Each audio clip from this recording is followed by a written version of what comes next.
Good morning and good evening to the ones present here. I hope I'm audible. It'd be nice if you can give me a yes or a no on chat. Thank you.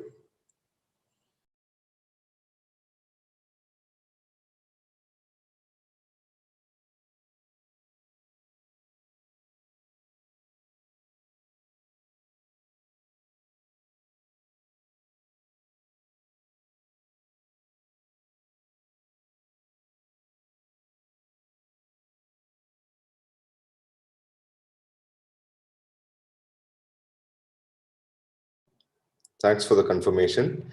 So we were supposed to start at 10. So we'll be delaying it by about 5 minutes or so that the rest of them join. Once again, thank you all for your cooperation. I look forward to a wonderful session with all of you. And joining us today is Mr. Chinmoy, who will be taking in from the second half of the webinar.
All right, looks like Mr. Chinmay has joined us.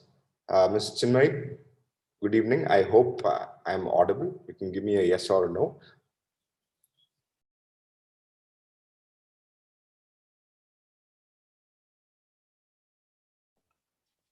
Yes, you are audible. Thanks, sir. Thank you for the confirmation. So we will be starting off shortly, just waiting for a few more people to join in. And we expect people to join us as the webinar continues. Okay.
All right. Good morning, everyone. Once again, thank you all for joining. In fact, good morning and good evening to everyone, because we have a a set of people who's joined us from other places. I'd like to thank you all for your cooperation. We do expect a few more people to join in as the webinar continues.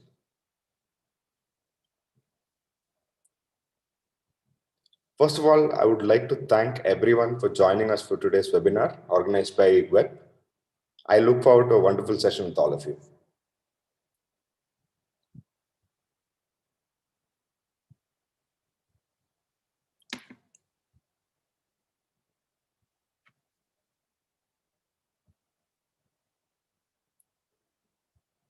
I am Siddharth and I handle the product marketing at Web. Today we have here with us our chief speaker, Mr. Chinmoy Roy, joining us all the way from California. Looking forward to the session, sir.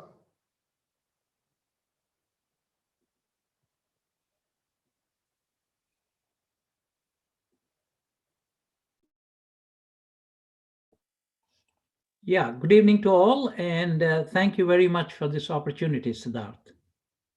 I'll come back again after you finish your presentation. All right, sir. Yeah.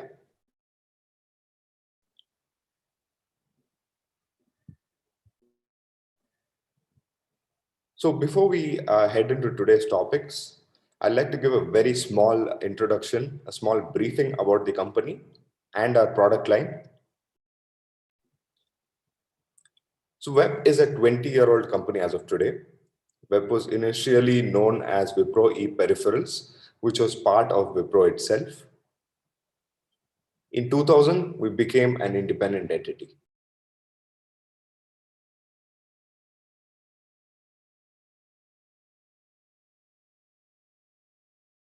As you can see on the slide, this is a small timeline of the company itself.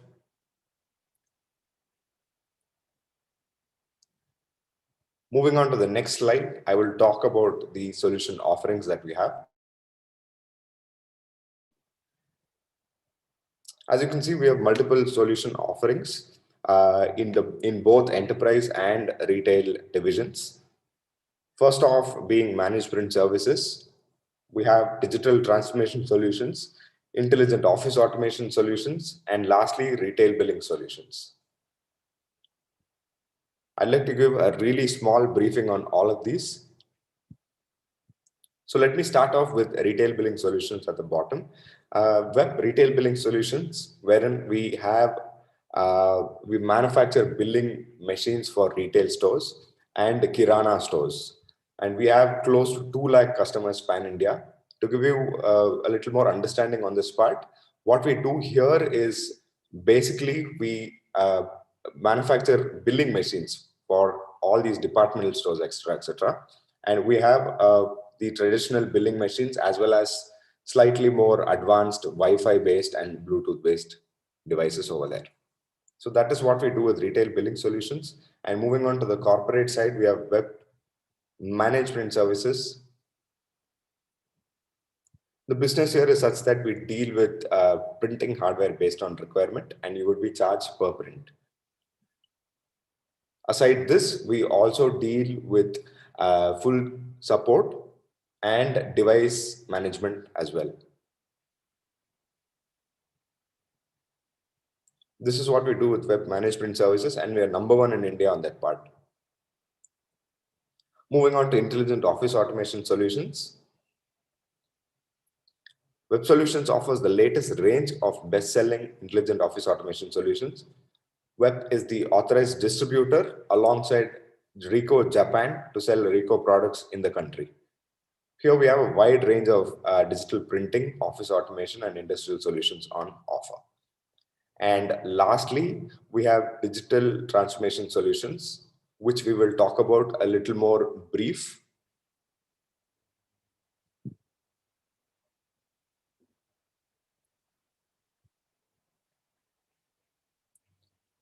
So before I hand it over to the subject matter expert, Mr. Adarsh, who will be taking it from here on, post which Mr. Chinmay will be taking care after our demo. So once again, I'd like to check if the screen and my audio is audible. You can give me a yes or a no on the chat. That'd be great.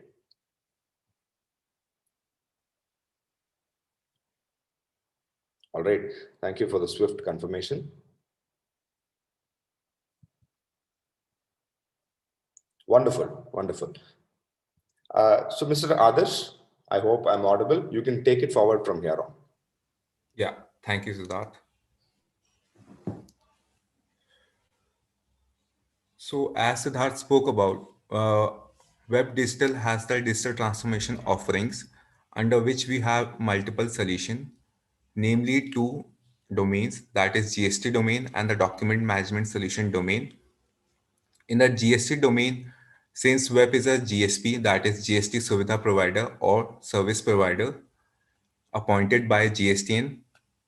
So herein we offer managed GSTR filing, all the solution regarding your GSTR needs, that is your GSTR filing, your data preparation and validation services, e-way billing, e-invoicing, and integration with ERPs or your accounting and billing softwares. Then in the second solution offering, we have document management solution, which is empowered by an low-code development platform, a document repository, workflow and business process automation, which enables you to collaborate with your colleagues and your partners, also facilitating remote working capabilities in the platform itself, since it is a SaaS solution, that is software as a service solution. Moving on.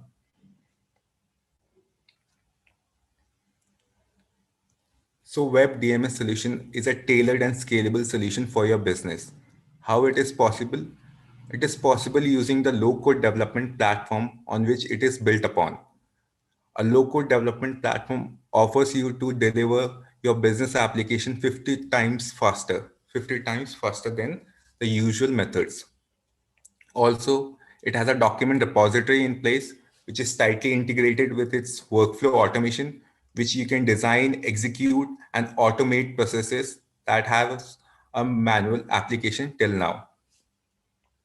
Also, Web DMS solution is a solution which can be integrated with your third-party software or your in-house ERP, and which allows you to seamlessly flow your data from your local system to the cloud solution, that is Web DMS. Using these features, we have ready to build and to deploy custom application as well, wherein we offer employee record management, which is a solution which could be required by the HR department, a procure to pay process, which will help the procurement process in all, a management of change solution, which we are going to talk about in the later part of the webinar. Our key speaker would be the right person to talk about management of change here. Then a legal document solution also to help with the legal department issues. Moving on. So before moving on to the actual platform demo, I would like to give a brief about the gist of how the platform works. So there could be a situation where an initiator could raise a change request from their own system at their own place, filling out an electronic form, which can be customized as per the requirements, which will later go for a multi-level approval.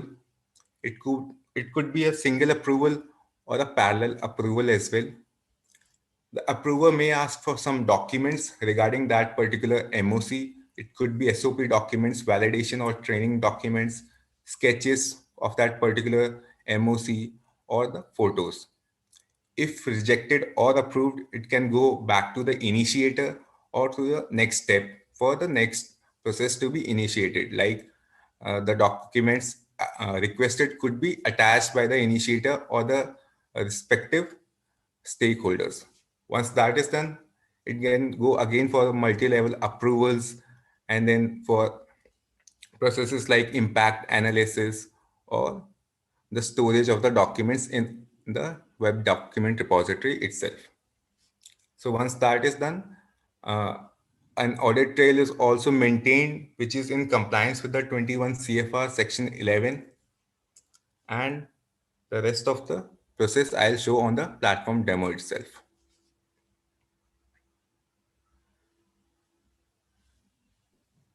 All right. So before we move on with the platform demo, I'd like to launch a quick poll for all of you.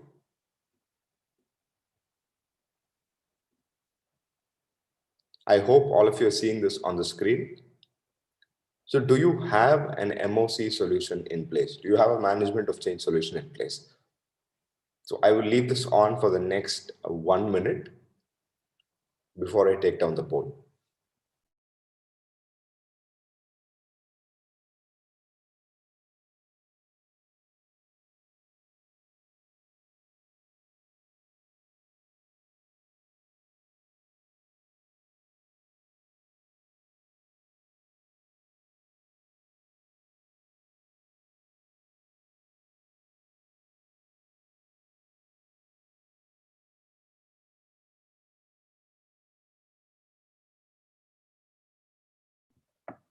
Once again, thank you all for joining. I'd like to mention that we will be taking up questions towards the end of the session. In fact, we will be taking up questions regarding the demo, post-demo, with our subject matter expert, Mr. Adarsh. So if there are any questions, you can simply put it on the chat. Our team will be noting down.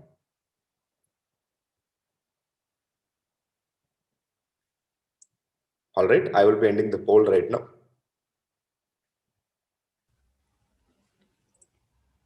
Yes, Adarsh, you can carry on. Yeah, Siddharth, if you can allow me to share my screen. Yes, you can go ahead. Sure.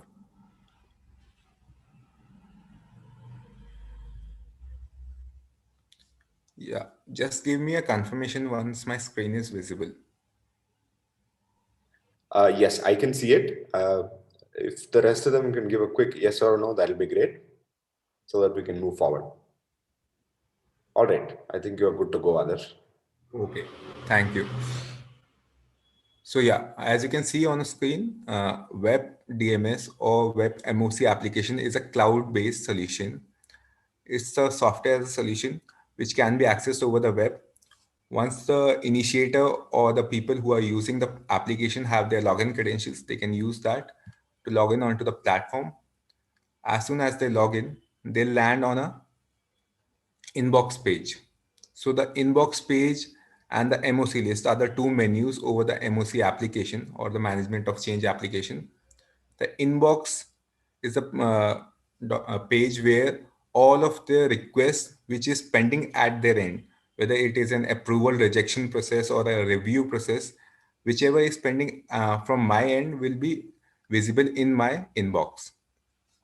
Here I can see the MOC number, the title of the MOC, the person who has requested this MOC, that I can see over here, and the task name as well, along with the task status. And if I click over the MOC list, then I can see the entire MOCs which are going on in the organization with their MOC number, their title, who requested it, at what location, when was the MOC created, and the status of the MOC. So these status are all custom built, as you can see over here, like the MOC initiated or the MOC completed, or whether a department approval is pending. So these kind of status are there, like approval selection completed. So all these status can be custom built as well. We can filter out certain parts of the MOC by the MOC number or the issue date or the site location or the title. And we can even hide some of the columns of the MOC, like if we want to hide the issue date of the MOC and click on apply, the issue date has been removed now. We can even sort the MOCs by their created date or their status over here. And if we go back into the inbox, then we can see our MOCs which are pending at our end. So since it is an originator account, I'll create one of the MOC to run through a process by clicking on the create MOC button over here. So as soon as I click on create MOC button, I land on an electronic form, which is as per this particular location. This particular form can be built upon your custom requirements and your process flow or the process matrix that you follow at your location. So I'll select one of the site location as Web Bangalore, that is Web BLR, and the section name Web 1. We can have a sub-process name as well regarding the section name. Otherwise, we can move on to the title of the MOC. So I'll give the title as change request for cooling systems at factory, and the proposed change category we could give as a replacement, and the MOC category as replacement as well. And then we can decide whether it is a major change or a minor change. So that depends upon the originator. So I'll just select major change as of now, and the present situation of the cooling system. So the present situation is here we give the next person gist of the current situation and the proposed change remarks and the justification for that particular change. So like the present situation could be outdated cooling system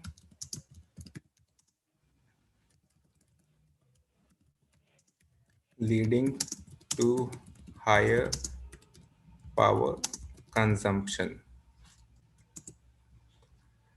And we can attach an proposed document that is for the present situation, and the proposed change remarks could be uh, new cooling system would be safer to operate and will result in lower power consumption. And we can attach a new proposed document and the justification for change, safety and power related issues, and a justification document for that. So here you can see an electronic form has been filled by me. And now I can define whether this change that I'm applying for the particular organization, is it a permanent change or a temporary change? So if I select on permanent, the next column disappears of the temporary change. So since it is a new change that is a permanent change, we are going to implement it.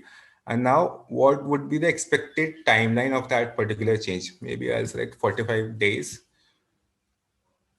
And now I can click on create MOC. So as soon as I click on create MOC, in the MOC list, as you can see, change request for cooling system at the factory. So a new MOC has been generated over here along with the location of that particular MOC, the section name, and the requested year, as well as the requested number. So if I click on this particular MOC over here, I can see the management of originator approval is pending. And if I click on activity history, an audit trail is being maintained where the first requirement initiated is from the web user 1 and the management of originator is himself. So for the demo purpose, I have assigned it to this particular account only so that I don't have to log in and log out again and again as well. Now, if I go on to the inbox, a change request is pending at my end. So this particular change request, which I initiated, change request for cooling system at factory, is now at my inbox. And if I click over it, I can see the form which was filled initially. So the issue date and the section name, MOC number, the title of the MOC, change category, MOC categories, the MOC type, whether it is major or minor, and the present situation. So all the relevant information for that particular user to approve or reject this change is now being shown onto my screen. And I can see the entire form over here. And if I go into the document section over here, I can see the attached documents. I can view it over the web itself, the attached proposed documents and the attached justification document or the attached present condition document that I can see. And if I go on to the activity history, I can see who initiated this particular MOC. So I'll go on to the form section and I'll select my decision. So we have three decisions over here. We can approve this MOC, which will move this MOC to the next step. We can reject it, or we can recommend any changes to this particular MOC. So using the recommendation option, we can recommend changes which will go back to the previous user. The reject option will entirely cancel this MOC, and the approve will move it further. So for this demo purpose, I'll select approve it over here and give my comments like okay. And I'll click on complete task. So now this particular MOC will go to another user. So if I see it on the MOC list over here and I see activity history. So now after the management of originator approval, there is a factory manager approvals, which is at web user 2. So I log out of this particular account and log in through web user 2.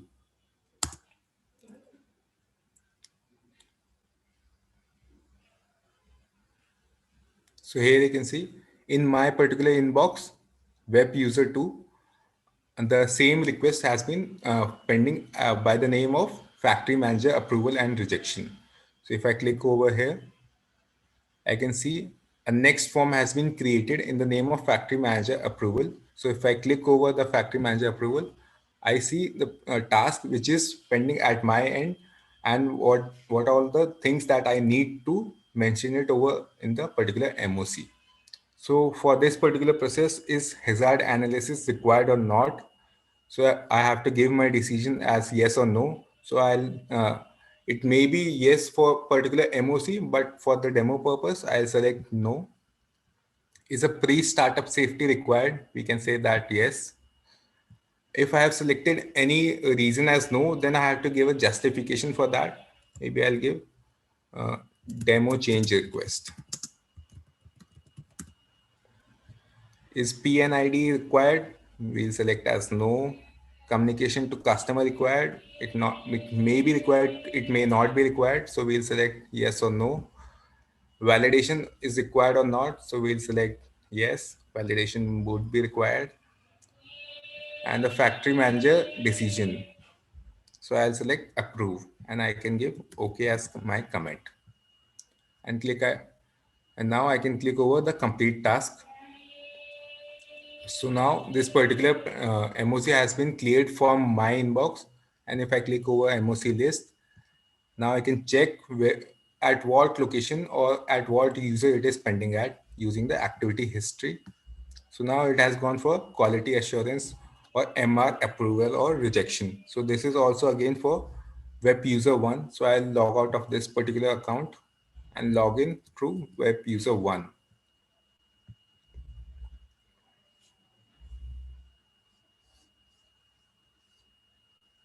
So here you can see. So the next step is the quality assurance or the MR approval rejection, which is now pending at my inbox at web user 1. So for demo, only I have given it access to 1 or 2 accounts for this particular MOC. Otherwise, it can be according to the process matrix at your location. It will follow the entire matrix where it can go from the initiator to the originator or to the department head and then to the respective stakeholders. So if I see over here, a new form has been created for QA or MR approval. And if I select it over here, then now the QA or MR would be selecting a set of approvers for this particular MOC that could be expert in this particular area. So I'll select one of the approvers over here, that is. So as you can see, a variety of list is listed over here. Could be safety, health, environment, or quality control. For demo, I have created two of the user as web 1 and web 2. So I'll select web 1 over here. And the list of the documents which will be required after the MOC has been implemented. So we may require sketches of that particular MOC and the photographs. There are a lot of other documents which can also be required. So for this demo, I'll select just sketches and photographs. Otherwise, we can have a safety checklist or stability data or specification of the newer change or the approval copy or the email approval copy, SAP data, report, test data. So we can attach such documents as well in the review stage. So for this now, I'll give my approval over here and comment as OK, and I can complete my task. So now I'll go on to the MOC list and see what is the next activity that is there. So as I spoke about earlier, the MOC application can also have parallel approval. Uh, so here you can see for this particular MOC, and for the next step to proceed, we have to get approvals from two departments simultaneously. So department head at web user 2 has to give his approval, and the department head at web user 3 will also have to give his approval, so that the next step proceeds. So I'll log in through web user 2.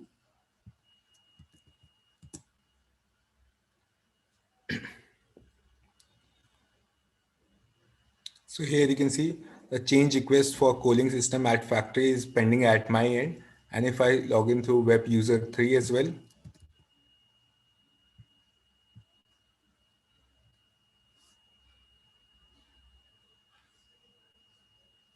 then also a change request for cooling system at factory location is pending at my end also as well at web user 3. So I'll approve from web user 3 first, then I'll go back to web user 2. So here you can see a department approval has been added over here. The department head can see the entire form, like from manager of originator, or the factory manager approval, or the QAMR approval. And then the documents attached over here, what were the requested details, that we can see it over here. And the activity history, which is also in compliance with the 21 CFR section 11. We can see the history, what were the comments, what were the selection of approver, the documents requested, that we can see over here. And then we can give our decision. So I'll select approve and OK, and click on complete task. And now I'll go back again to the web user 2 to complete the parallel approval.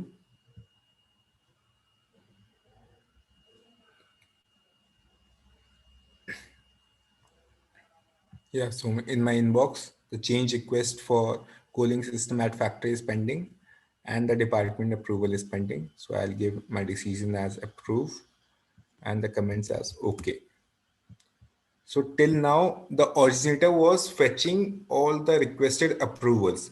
But now, since he has got all the approvals, what he'll do, he'll implement the change. And after the implementation, what will be the next step? That is the next part of the demo.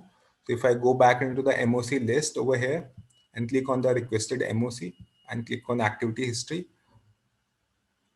So here you can see SHE department approval and rejection is pending at web user 1. So I log in through web user 1.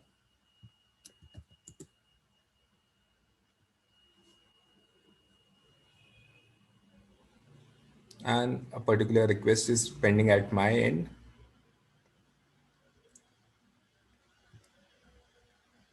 So here I can see, like, is validation protocol being issued or not? The master plan has been reported. So these I can give like yes, no.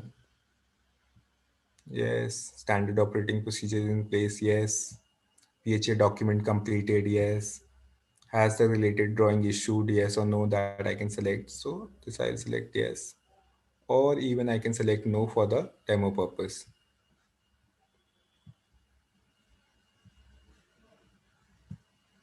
So all legal permit requirement, that we can select yes or no, stability studies, yes or no, analytics result completed, yes or no, and the rest of the site visit things.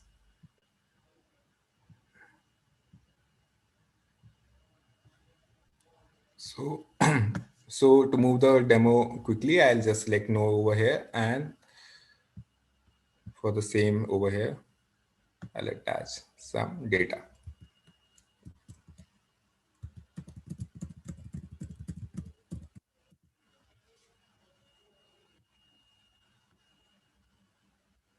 And the MOC checklist. So here you can see multiple forms can be generated just from a single step over the last step, where if we selected another document or another approval or another department, then the situation would have been different. The forms would have been different as well. So yeah, I'll just quickly complete this.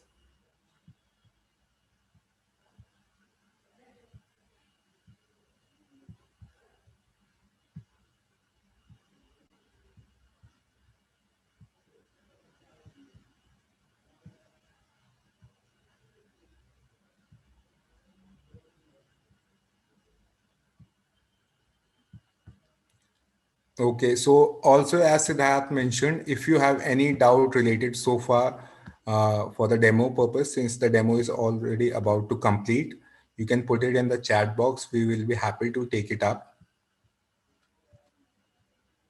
And now the department approval, whether I am giving my decision as approve or reject.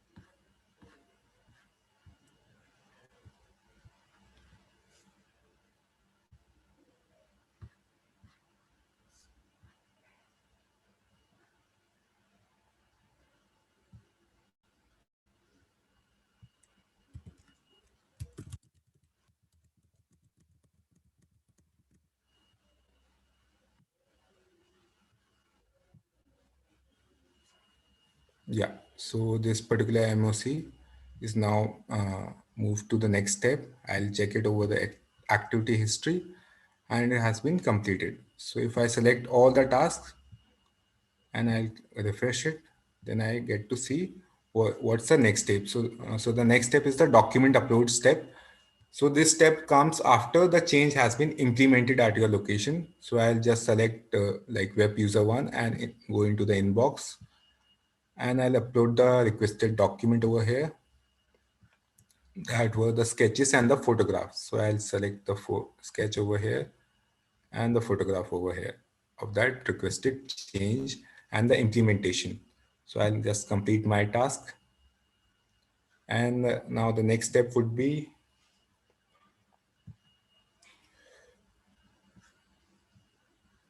if I go into the activities, see, so now the final approval will be pending from each of the department head and the final approval from the person who is in charge of this MOC. So I'll log in from web user 2. So this is also a parallel approval as we saw in the earlier stage of the department approval. So web user 2, I'll quickly complete his approval. He can see the list of the documents has been attached as requested. He can give his approval over here and complete the task. And I'll log in through web user 3 as well, since it is a parallel approval.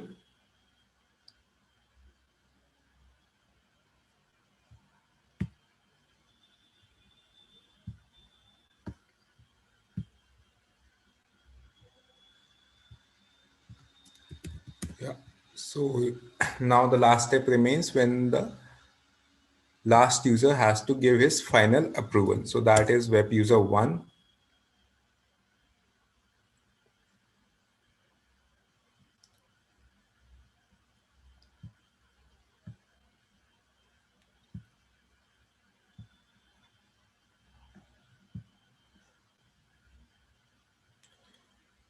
So yeah, MOC has been completed as of now. You can see it over here. Last department document approval is pending.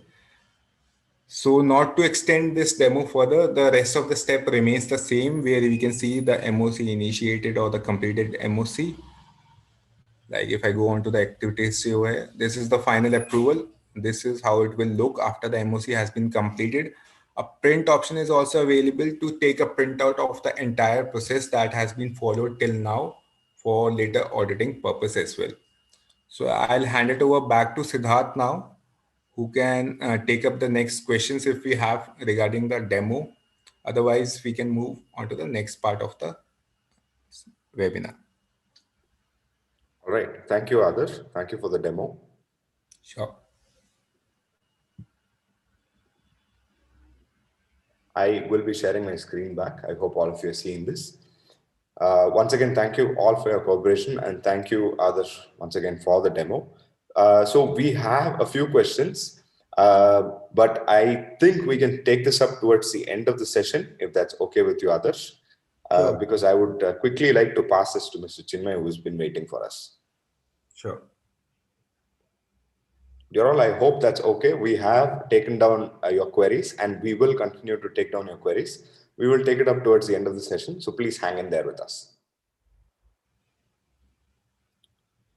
All right, so we will give it on to Mr. Chinmoy Roy. Before I give it on to him, I'd like to give a quick briefing about him. For the second half of the session, I take great pleasure in introducing our chief speaker, Mr. Chinmoy Roy. Meet award-winning FDA change management compliance expert and biopharmaceutical consultant with over 38 years of experience in computer system validation, data integrity, 21 CFR Part 11, Annex 11, and manufacturing process automation. He has worked for and consulted with several companies to include Genentech, Roche, Bayer, Novartis, etc. He travels the world to train industry personnels in the areas of his subject matter expertise, as well as to conduct data integrity audits. Based in the United States for the past 35 plus years, he is a practicing data integrity auditor. His presentations at the worldwide conferences earned him the prestigious award of Speaker of the Year by conference attendees at a leading US conference. We are absolutely glad to have you here with us on the session today, sir. You can take it forward from here on. Okay, thank you very much. And what do I do? Share screen, correct? Please. Yes, sir. Yes, I will stop sharing. You can take it forward from here on. You can simply click on the share screen button. Okay. I am getting there, and here you go. That's good. Yeah, wonderful, sir. We can see your screen. I Slide. hope the rest of you are seeing a screen. You can give us a quick yes or a no so that he can proceed. All right, so there's confirmation. You can go on. Okay, so today I'm going, and thank you very much for your time. And I see some people from the US too listening in. And in those areas, it's about 2 o'clock at night. And at my place, it's 10:15 at night. And we have not moved into Tuesday. We are still on Monday. Of course, the East Coast has moved into Monday. So that's a little tidbit. And I'm going to talk about validation pitfalls. And I am not quite sure how many of you are from the biopharmaceutical industry, where validation is very, very important. It's bread and butter.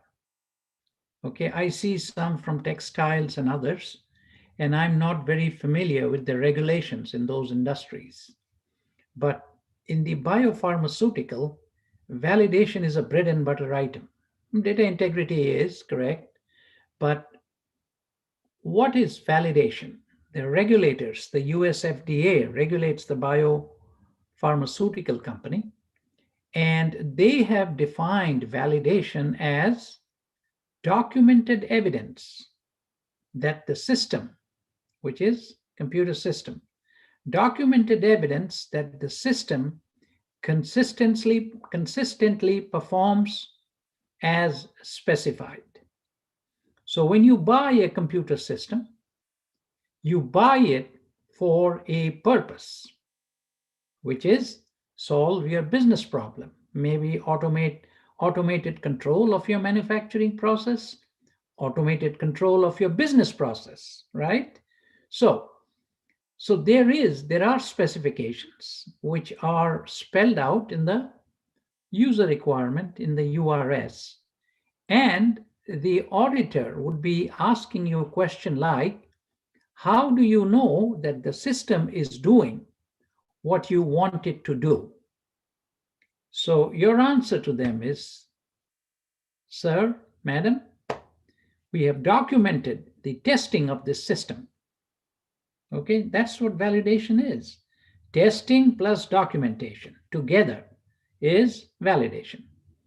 Because you cannot sit there and say, yes, sir, I tested it, but well, you can tell me so many things. But I want to see a documented evidence that you tested it. How did you do it? Where did you do? Now, validation has been in existence right from 1985. People have been buying equipment, people have been doing so many things, software systems. I mean, the validation regulation has been in existence since 1985. But even today, people slip and they forget to do validation the way it is intended to be done. And there are certain pitfalls. And that's what I'm going to talk about for the next 45 minutes. That what are the pitfalls, and if you do not know where you're going, where a ditch is going to come up on the road, then you will fall in the ditch and hurt yourself. But if you know that there is a ditch out there, you know how to go around it, right? So I'm going to talk about some of these pitfalls. And what are they? Failure to understand the concept of validation. Many companies, they fail to understand the concept, and what they do, the moment they see documentation, so you will go to the quality department and they want you to document everything. And having worked in the engineering department, when I am retired now, and having worked in the engineering department, quality would say, oh, just note it down, just jot it down. And writing something, putting it on paper and preserving it, all that takes time and money.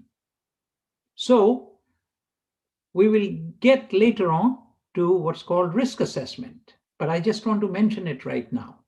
So risk assessment and the concept of validation. Validation is documented evidence, correct? Validation is that it consistently performs, not hit or miss. You do it this time, this was the input, this is the expected output from the system, and you got the expected output. Again, repeat. Okay, so it should consistently perform the way it is intended to perform. So people take that and start documenting everything. And now the regulatory agencies have realized that, well, they're trying to hide something. That's why they're coming to me. I'm the auditor sitting and telling them, bring me all the documented evidence, and they land up with the big mountain of documents.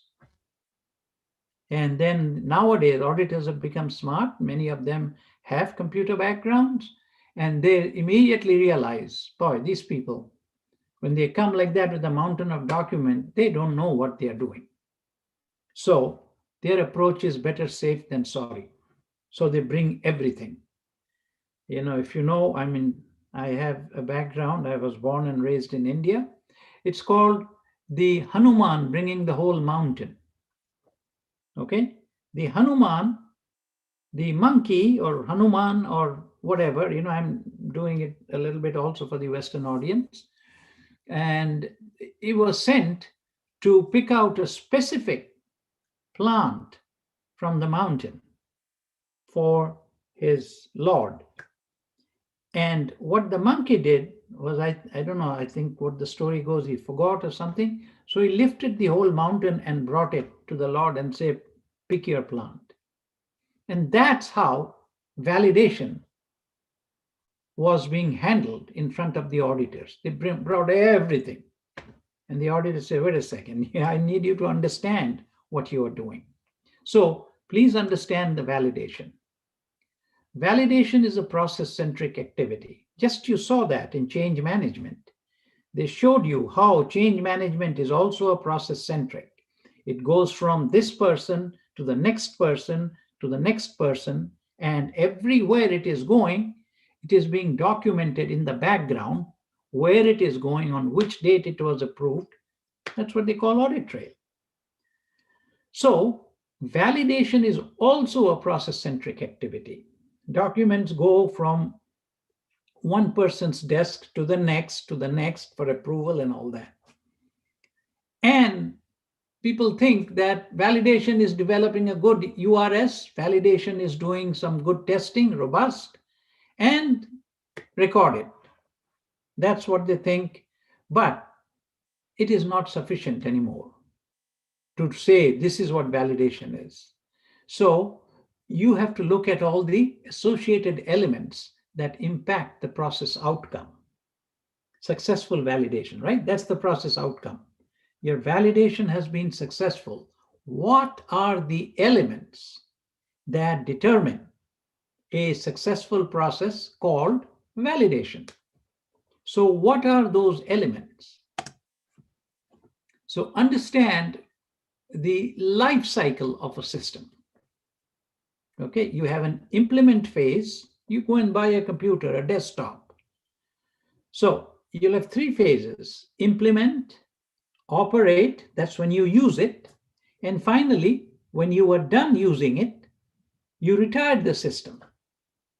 I'm not talking about done using and you are going home in the evening. No, that's not what I'm saying. When you use it 10 years, 15, 20 years, and they say, hey, it's an old system, it's not supported anymore, we have to go and buy a new computer. So you retire that computer. And there are processes to retire it. Okay? Plan, withdraw, migrate, decommission, and destroy that hardware. I mean, completely destroy it, burn it, throw it. But before you do all that, you have to save the data. These are the processes. Operate, we'll talk about that. Implement is where you do the validation, this phase. Just like our life cycle, right? We are young toddlers, we are children, then we go to school, our stage of life is changing, then we become youth, we start to work, we get married, we have children, and then we retire. And during retiring, you give your knowledge to all the younger generation. That is what retire is: plan, withdraw, migrate, and finally we die. So the validation, that is the life cycle of a computer system. 3 stages. Validation is only this stage, implement. So is a step in the implementation phase. So what do we do in the implementation phase? These are the steps. Plan, and it is in order, okay? And that's why it has been shown like that. You have to do the planning first. In the planning stage, you do developing URS, finalize VPP. Then you have the define stage when you're writing the functional spec, detailed design specifications. Then you go to actually build. That is when you put the hardware together, you write the software, you do some testing. The people who are writing the software, they are doing bench testing, not the real validation testing. It hasn't started yet. But during the build stage is when you're actually building it.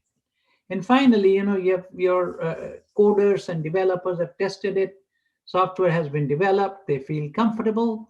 They call in quality department, and quality department with their team, they start doing the real validation testing. Okay, test and verify. That is where you're doing the real, what we call in the industry as validation testing. But validation also includes the previous 3 steps: plan, define, build. And then, of course, transition, you train users, support team, complete your validation with a summary report, and deploy it, and then turn it over to operations, manufacturing. Some companies call them manufacturing, some call it operations. And that is, so you have to understand this entire sequence. You have to understand which phase is it, is the implementation phase, and what are the steps within those phases. And within these steps, what are some of the activities in the thing, right? So You can't start risk assessment if you have not developed the URS. This comes before this. So people don't understand it. They keep asking people, hey, what do we do here? What do we do? And then they're in a mess. I mean, I have been in a project and the quality was very upset because they also went and signed the document. And the functional spec here, FS, was signed off on, say, Monday. And then they signed off the URS on a Thursday, 3 days later.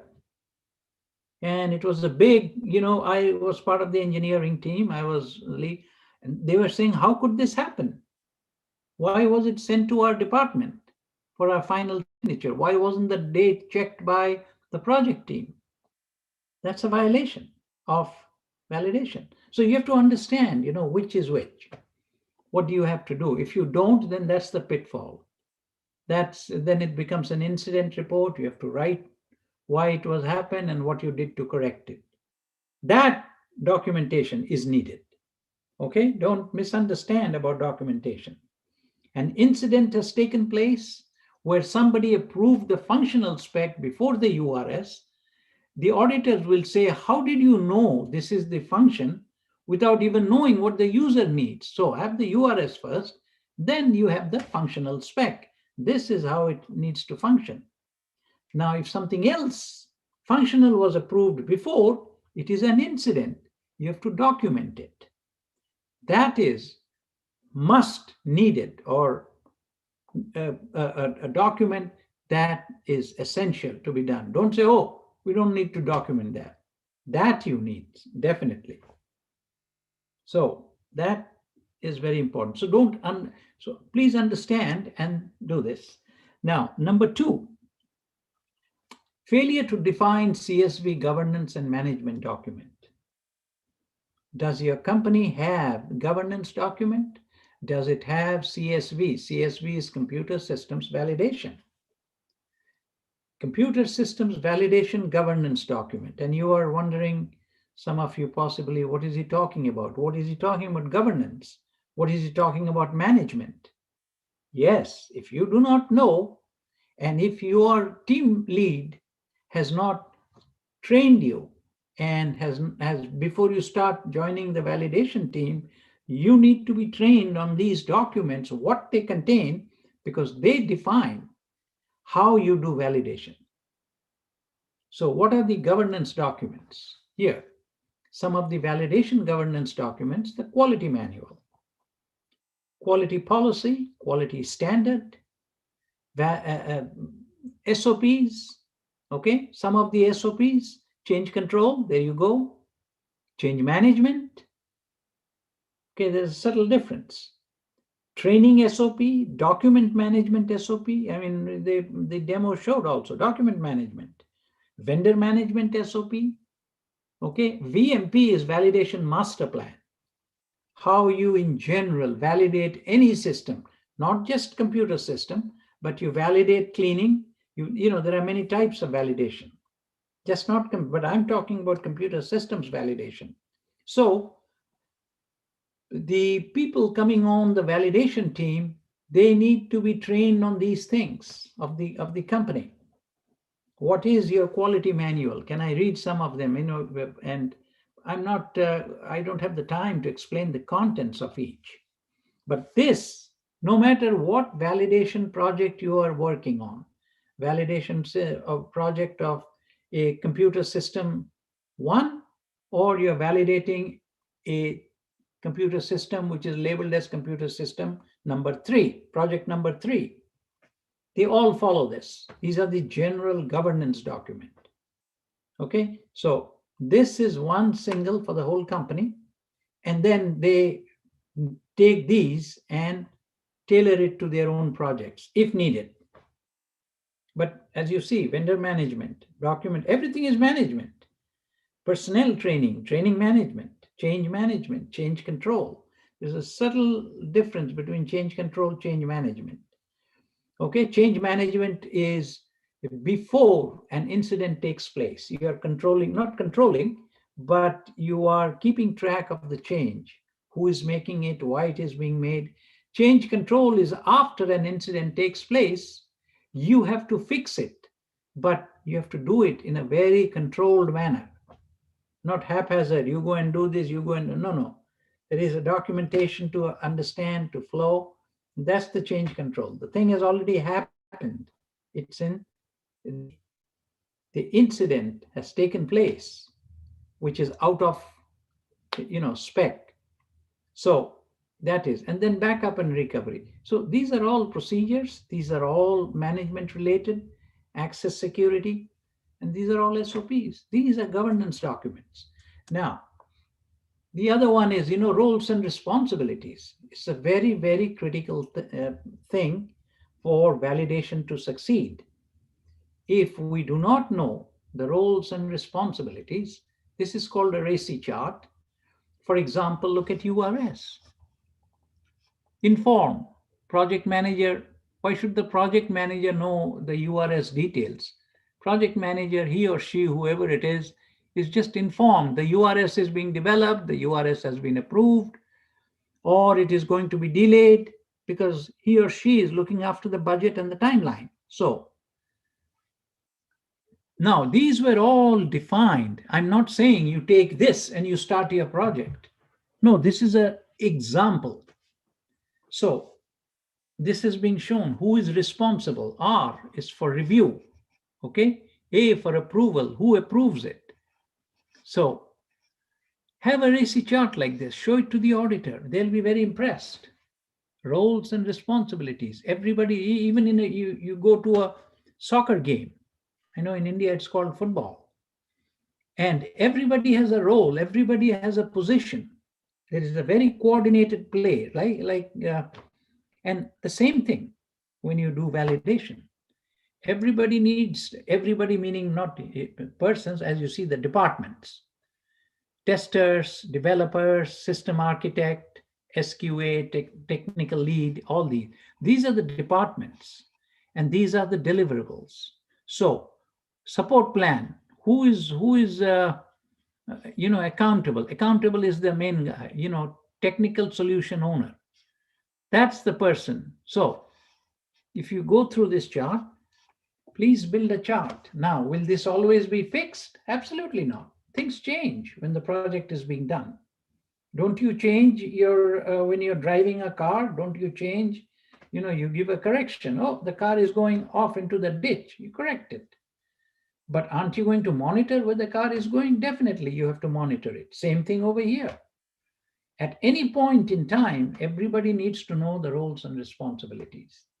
Who is to stick this up in the common area and all project team members. And this would change sometimes. Oh, your group is not responsible anymore, or your group does not need to be the approver, right? A. So, for example, functional spec, we could tell after 6 weeks, oh, technical owner, no, you don't be the approver. We may give it to somebody else. We meaning the project team, project manager, leads. But the fact is, you should have a chart like this. Otherwise, that's a pitfall. Your validation project is bound to fail. This is the validation project plan, VPP. That was the master plan, and this is the project plan. What is the project plan? As you see, I told you, right? Those are the steps: plan, requirements and design, test results, reports, and SOPs. So for a particular, and down below here, you have what these mean. URS, there you go, somewhere here, user requirement spec. So wherever I have IQ is installation qualification. So you have to read, in 45 minutes, I can't explain all this to you folks if you have not ever been involved in validation. But these are the deliverables. These are what you will develop, get approved, these documents to show to the auditors at a minimum when you're doing these activities, the steps, okay? Planning stage. See, the URS is in the requirements and design stage. URS, functional requirement, detailed design, risk assessment is being done here, RA, risk assessment report, requirements and design step. Then you go to the next step, test. Okay, develop has occurred here somewhere where you write the code, or it is happening here and your coders and everybody is doing the test, and then the validation test all is being done over here. Develop and test, and then the test results. Okay, you're noting it down on paper. You got a thing and you say, okay, I observe this value, I observe this value, and that is what you do. Okay. And these are the sequence of activities I'm showing you. Validation project plan. This is the planning stage again. Design, define and build. Look at this, I told you, right? Design and build, test and verify, transition and deploy. And these, the yellow ones, are what the user needs to come up with. URS is the user document, not the vendor who is giving you the system. Then vendor audit. You go and audit the vendor, you have to have a report, vendor audit report. But who is that? You, the user. That's your responsibility. That's why it's in yellow.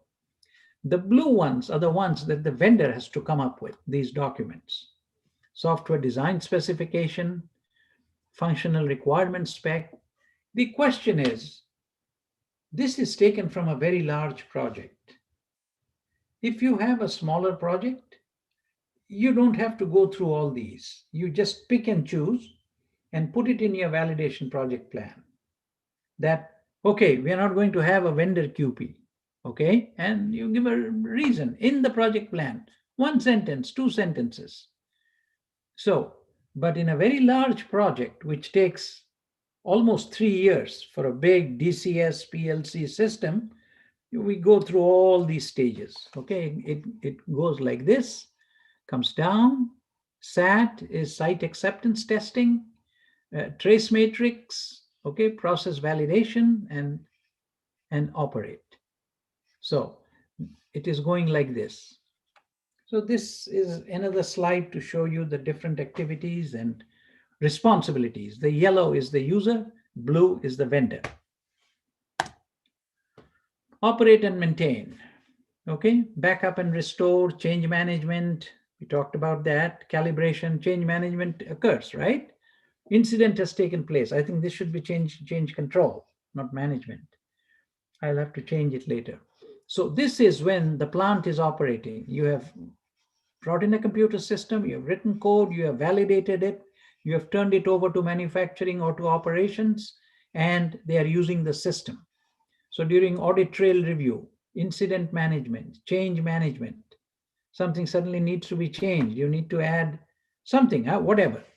So that's all happening as you're operating with the system. You have to keep an eye on the audit trail. Who's coming in, who is leaving, who logged when, how did this person log in? He didn't show up for work, right? This was his day off. And the audit trail said somebody signed in his name. Not signed, entered the system. That's a big investigation. How did that happen? And how do you know it? By doing audit trail review. Then maintenance, backup and restore is one of the maintenance activities for the data. Okay, calibration, that's maintenance. Things go out of calibration. So you are operating it, maintaining the validated state, and you're running it. Now, if you do not know all these, now this is also a part of, it's a validation life cycle. So the life cycle, this is before retirement. I showed you the big chart, right? So if you don't know all these things, these are all your pitfalls. They will ask you, auditor, where is your backup? Oh, what's that? And people do that. People ask. Oh, we keep everything on our system. We have got a double backup. No, you have to take it off from the system. Why? You may have an accident, an earthquake. You may have a fire in the building. You may have double disk backup, but we are not talking about a disk crash.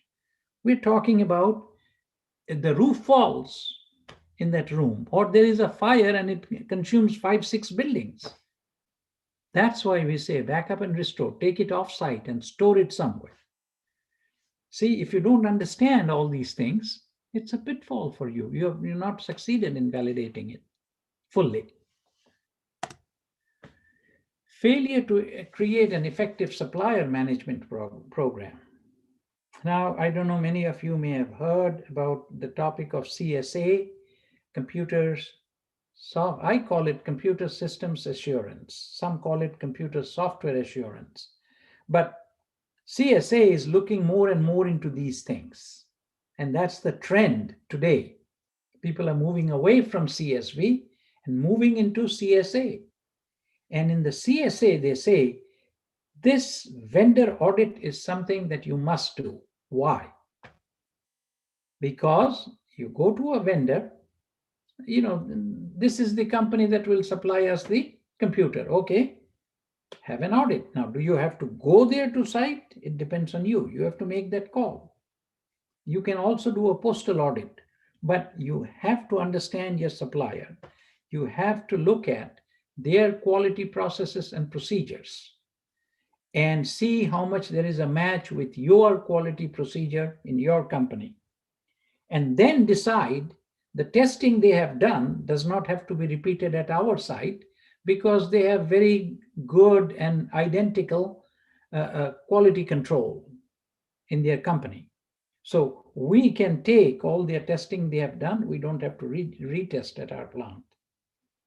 Or you can say, geez, right now I'm doing a project and they supply to banking, they say, oh, we don't do all this biopharma related testing with us. Well, then we have to do everything at our site now, which is OQ, operational qualification, IQ, installation qualification. Those are all validation tests.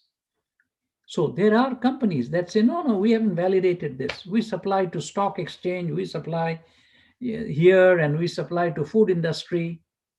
We don't, not for the pharma. We do supply to pharma, but they do their own validation. Why do they say that? Because they say we haven't done anything at our end. So that is why you need to go and have an effective supplier management program. Applied consistently, supplier programs blindsided. Okay, so you can read this very quickly. I've stated all that. And that is why supplier management, and there needs to be an SOP on that, standard operating procedure, on how do you manage your suppliers? How frequently do you go and audit? Many companies, they use one single source to get all their computer stuff. They have to, at a minimum, audit once every 2 years.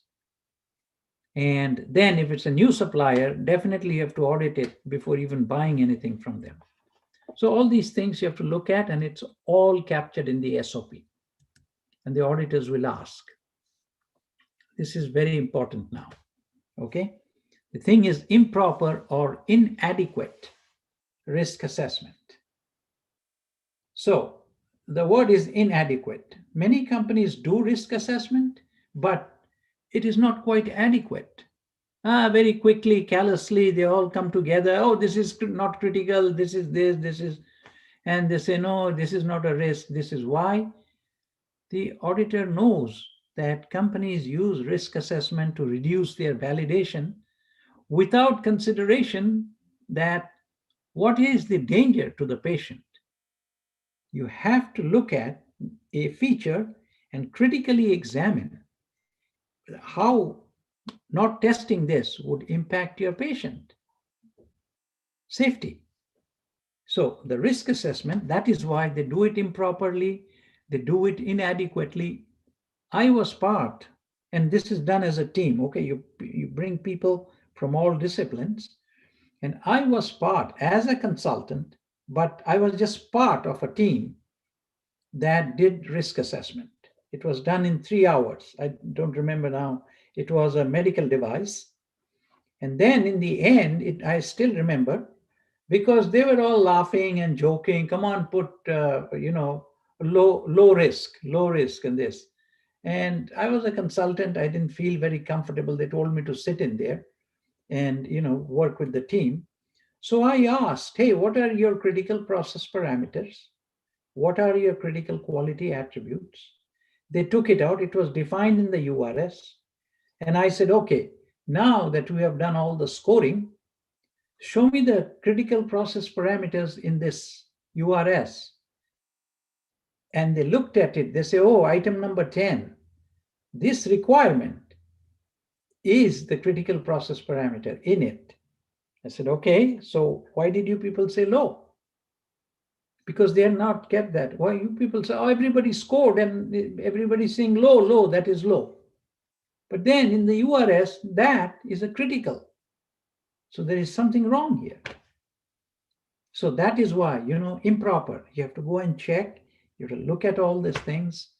And if you are not serious about risk assessment and you cut short your testing based on testing only critical items, but the real critical item is being shown as low, then that's a pitfall. And the auditors can catch it. Typical, this is, somebody asked me, what is risk assessment? And this is what I said. Too much time is spent worrying about how to count things, not enough in understanding what counts. Okay, this is critical. We do that in soccer. Hey, this guy, this player is critical. He's their best player. Let's put 2 people on him, right?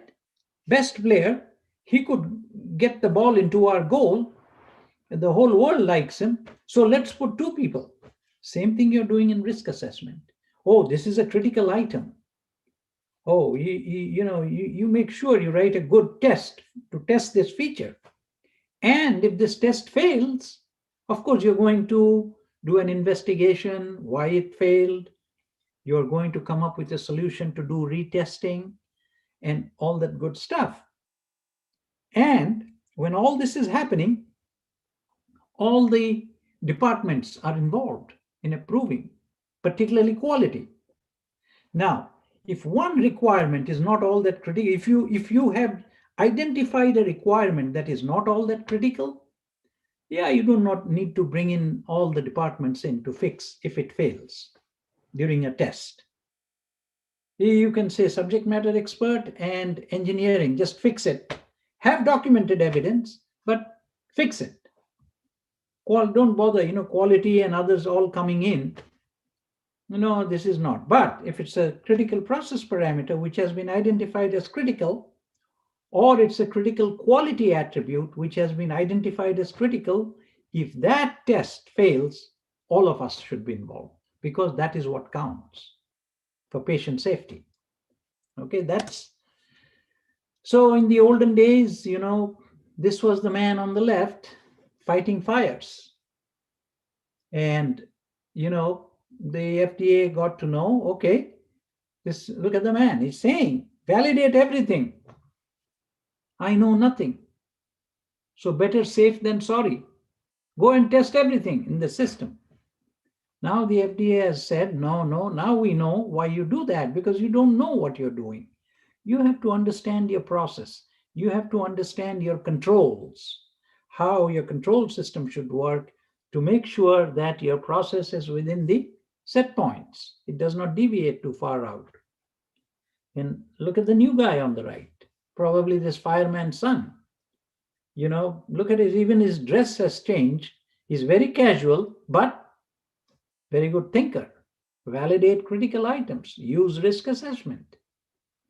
So that is how the transition has taken place from 1980s, 1990s to today. 2010, 2011, 2012 is risk assessment. That's the most important thing. I asked a class once, I do a lot of in-person training. This is because of the COVID, we do online. And I don't travel as much anymore. And I once asked a class, raise your hand if you think that a person who is jumping out of a plane without a parachute, is just jumping out, what risk does he take? No risk or total risk? 100% risk. And everybody said, he doesn't, he's 100% risk. He's taking full risk. And I told them, no, he's not taking any risk. Why? The very word risk implies that there is a chance, there is a probability of something happening or not happening. That's why it's called a risk.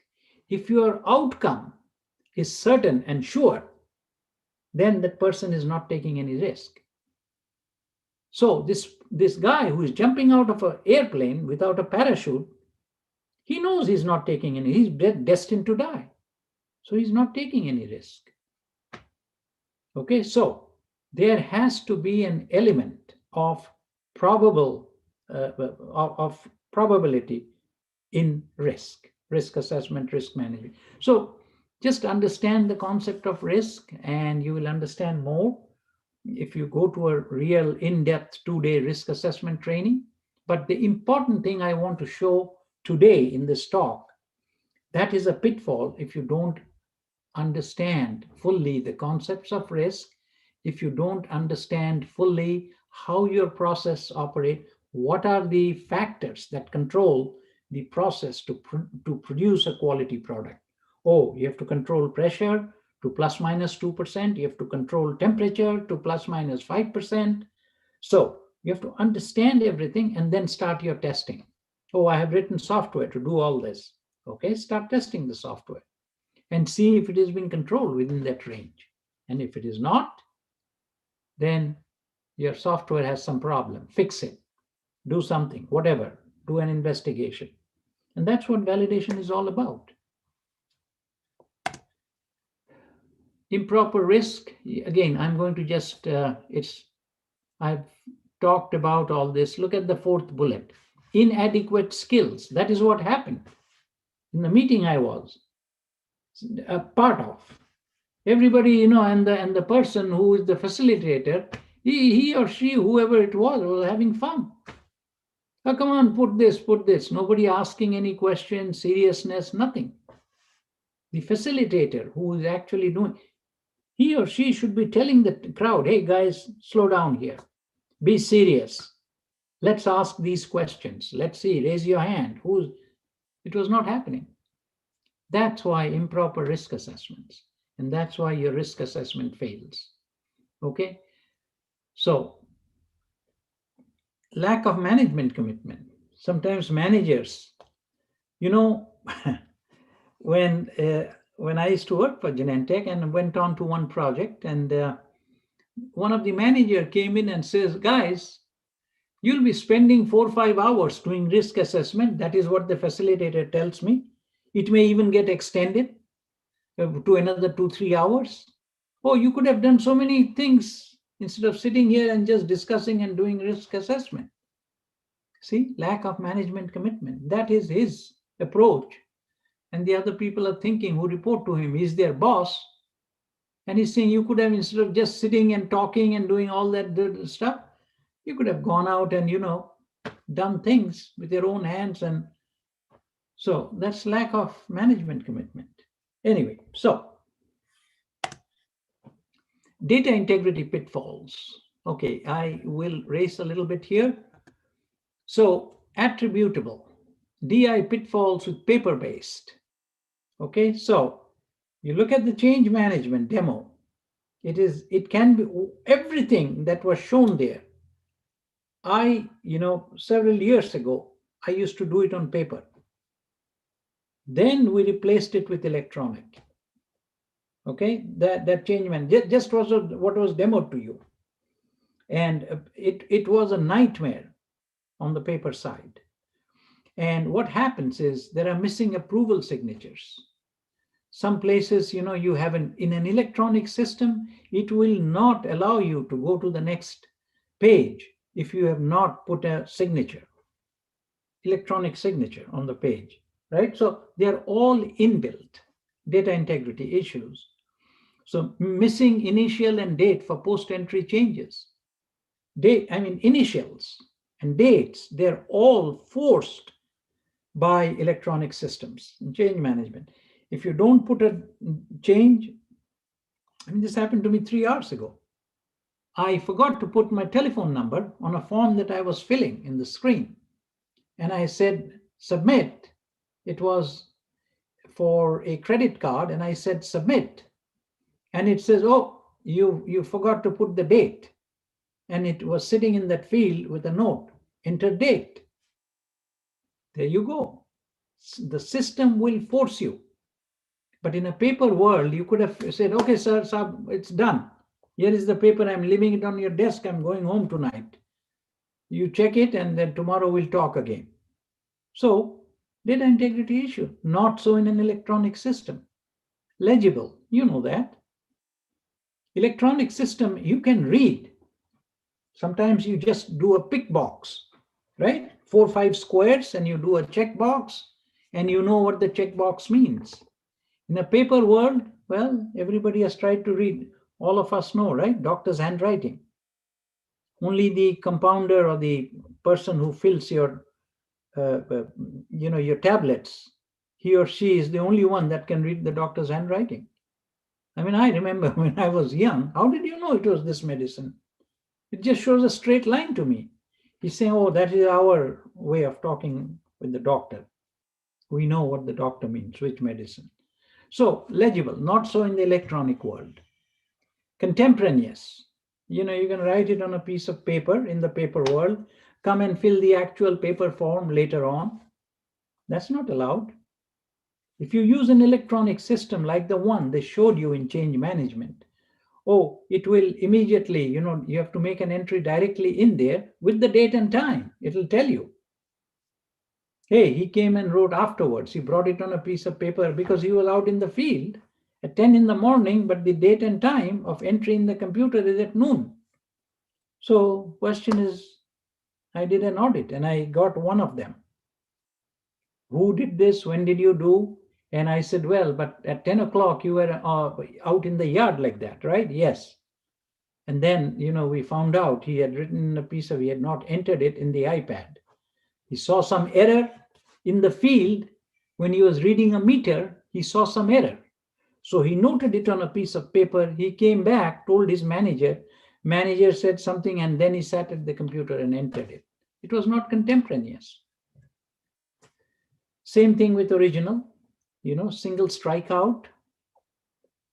In the paper world, that's what they say, right? I want to see what was the original entry. Now I'm seeing the corrected entry. So a lot of potential for fraud. So that is why you go with a electronic based, like was demonstrated with an electronic change control system. Accurate, that's what happens. Deliberate entry of a different or wrong barcode, date and time entry falsified. But when you use a computer system, the date and time is taken from the computer and entered into the audit trail. So there is no potential for false entries. Even wrong barcode data. When you use a barcode reader, the reading from the product from the barcode pasted on the product goes straight into the computer. It does not need a human being to read the label of the code on the product and then type it manually. There could be fraud potential. Not so in the electronic world. So complete, so paperwork, copies destroyed and replaced with new ones with no trace. We used to do that in the paper world. Oh, just throw this away. Write a new one. Write a new test, bring it to me. I will put an old date, 3 days ago, and you repeat the test. But don't show the test failed. If it has failed, throw it away. Write a new test, which will pass. People do that in the paper world. Not so in the electronic world. It is there in the computer. It cannot be erased. Audit trail, unerasable. If you read the thing, it is unerasable. If somebody can go and erase the audit trail, then it is not an audit trail, according to regulations. So that is very important.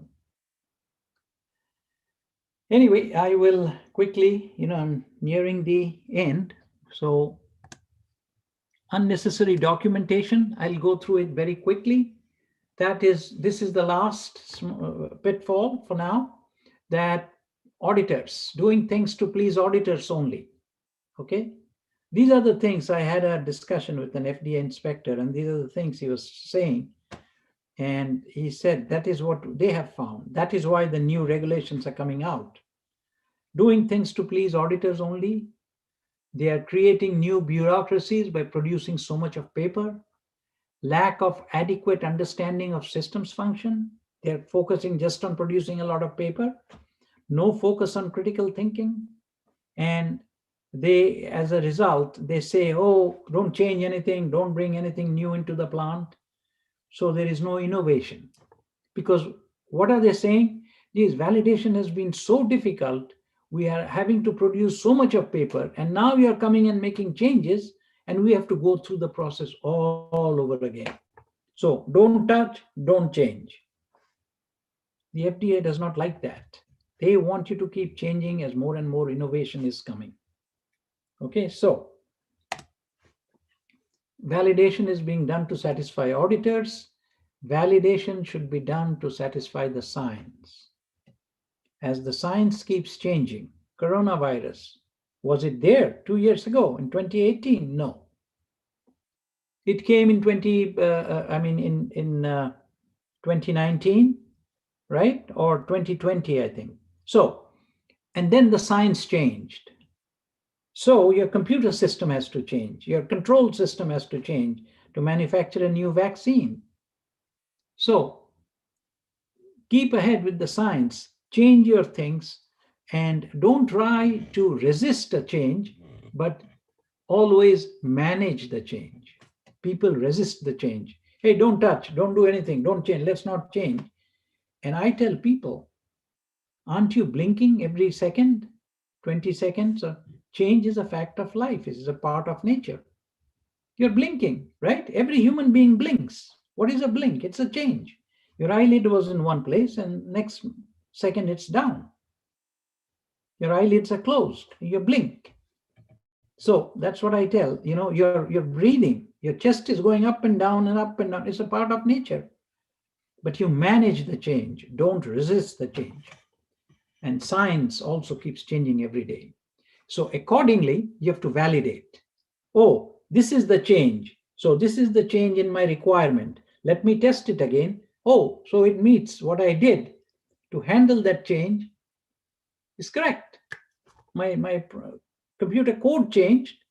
It is now handling it. So that is why the expected validation approach, the new validation approach, identify intended use, assess the risks, okay, execute assurance activities, which is testing and validation, and provide evidence. That's all. And the more stress, the bigger stress is the very first one. Identify intended use.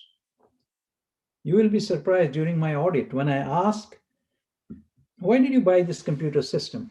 They just think. I said, you didn't think?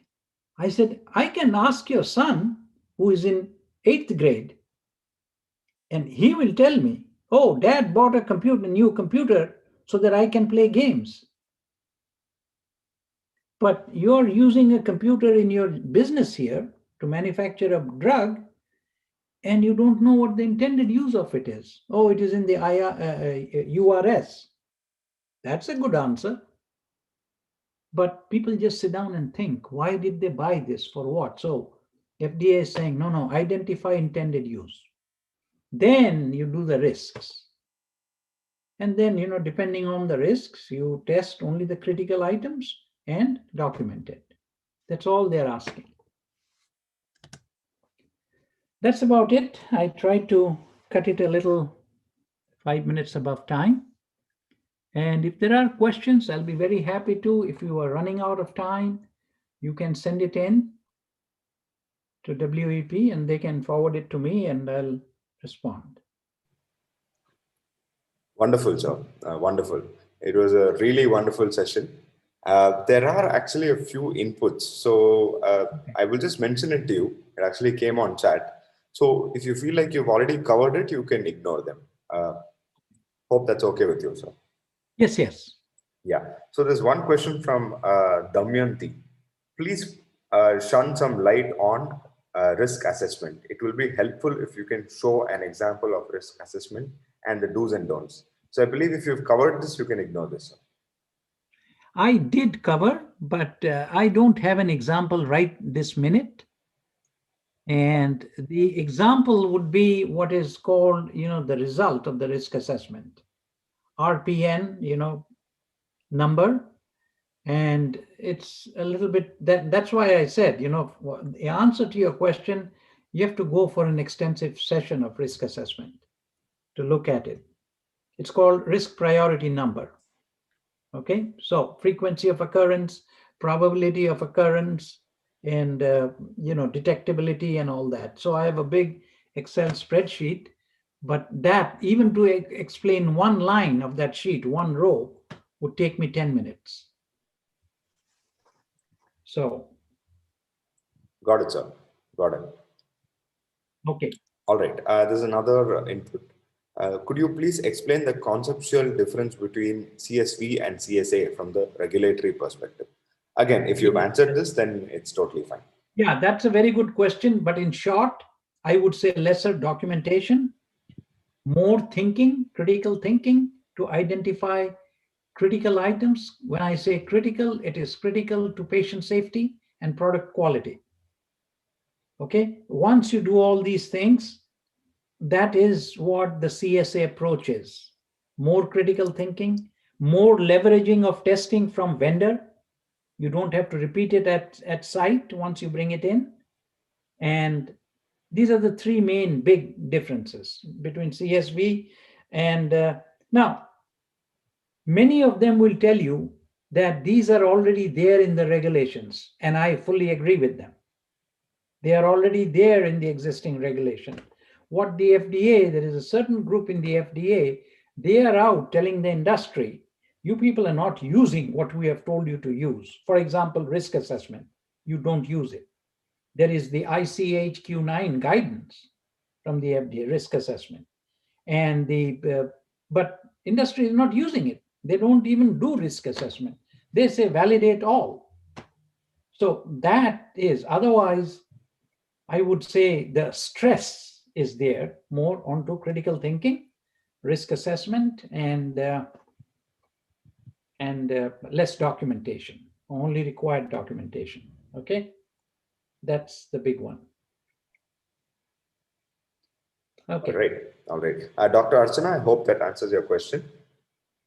So we have one more question. Does a periodic audit trail review of change control system, is it required? If yes, what parameter needs to be covered in review? Okay. Now, audit trail review of a change management system. Audit trail is audit trail, whether it's change management or anything. Change management is a very is a very critical part of validation, but it's not the only thing in validation. So audit trail reviews must always be done at a frequency, not once a year, but it has to be reasonable. I have seen people do it once a month, but I would still say once every week, depending on how critical things are, because this is what I tell people. If you are keeping a watchman looking at your factory at the gate, who is coming and who is going, 24 hours, 7 days a week, audit trail is like that. But you don't have to sit there all the time, but you have to know who is entering your system, using it, what change the person made, was a backup done every Sunday in the evening, and was it successful? These are the things you look at. Some of, these are exemplary things you look at for audit trail. So it is very critical that you keep an eye on your audit trail. What frequency? There is no regulation that says with what. Reasonable, adequate. These are the words, the regulators use. And you have to tell them, they are willing to listen, why you think once every 2 weeks is reasonable for your business and not once every 1 hour. They are willing to listen, but you have a rationale ready. Okay, that's it.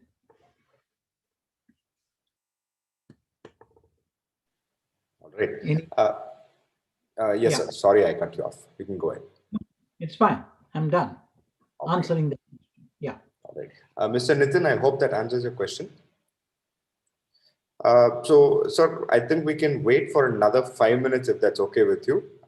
If any other questions come up, and then we can call it a day. Okay.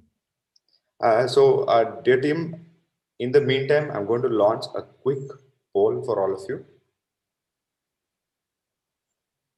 I hope you're seeing this on your screen. We'd like to know, how did you find the webinar session? We'd like to proactively improve based on your inputs. And once again, I'd like to take this opportunity to thank all of you for making time and attending today's session.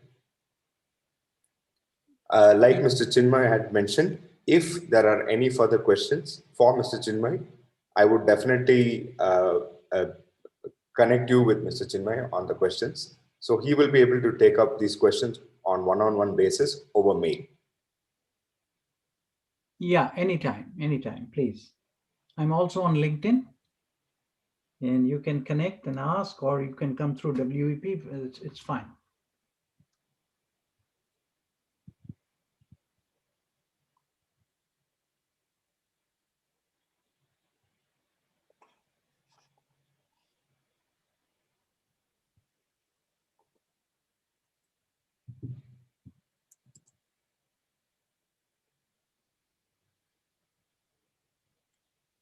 Dear all, I have pasted the link for Mr. Chinmoy's LinkedIn profile. You can find it on the chat. So if you'd like to connect with him or any further queries over LinkedIn, you can simply reach out to him through the link. Okay. And I will be ending the poll right now.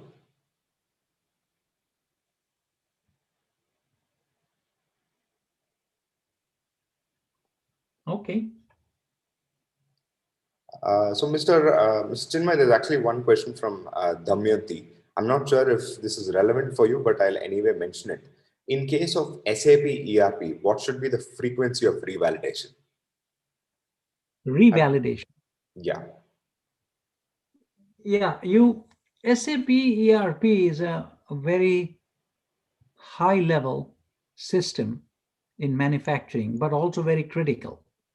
Okay, so audit trail review, you have to understand your business and see if there is a potential for things that you need to keep an eye on. So I don't have an answer for you at that level, at that high level of the control pyramid. Okay, so I don't know. Unless you want to do it as to who is entering, making changes, that I would recommend at least once a week.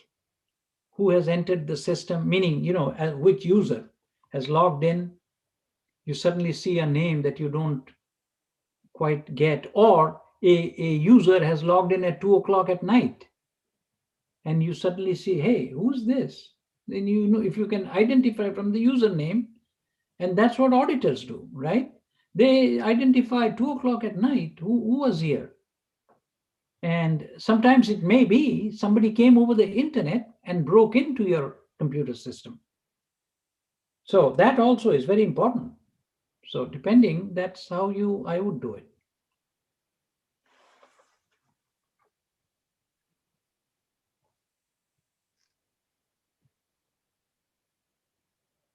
Ms. Damayanti, I think we can definitely answer this on a one-on-one basis. In fact, our team can reach out to you. Yeah. So, Mr. Chinmay, I think one more question we can take up before we call it a day. So there's one question from Mr. Ravindra. I'm just trying to rephrase this. Requalification frequency for an equipment, on what basis does it depend? And he's mentioned the time period being 3 years or 5 years. Okay. Requalification on equipment. I can't answer that because you have to look at the equipment and what are you requalifying. I could tell you that if there's some calibration stuff on the equipment, yeah, but requalification, are you trying to requalify the material of construction? Are you trying to requalify the controls on the equipment? What are you requalifying? I have to know that. Now, when you say requalification, maintaining the validated state, and people mistake that and call it requalification, because maintaining the validated state is to just sit down and do a review of all the changes on that equipment that has occurred in, say, in the past year. Typically, it's once a year. How was it resolved? Was it satisfactorily resolved? Then you start looking at things. I mean, I used to look at things that which area in the equipment, whether it is the outlet side, inlet side, or whatever, which area has incidents are occurring more frequently but was not happening 8 months ago. That's like diagnostics. So it all depends on what you mean by requalification. It goes out of whack and you recalibrate, you call it requalification, fine. You're requalifying, yeah. Okay. Got it. So I think we can end our session with that. So I do believe there are a few other queries, but considering time, we are short of it. So if there's any further queries, you can simply mail us. And I would also like to mention that our team will be reaching out to you shortly in the next 1-2 working days. So if there's any further queries, you can simply reach out to us. And if there's any specific queries for Mr. Chinmoy, like I had mentioned, feel free to connect with him. In fact, we can loop you with him as well. Okay. All right. So on that note, I think we can end today's session. Once again, thank you so much for your time, Mr. Chinmoy. Thanks a lot for your time. It has been absolutely valuable. Welcome. Thank you, and good morning to all. But here it's night. Right, sir. Right. All right, sir. Good night. And the rest of you have a wonderful day.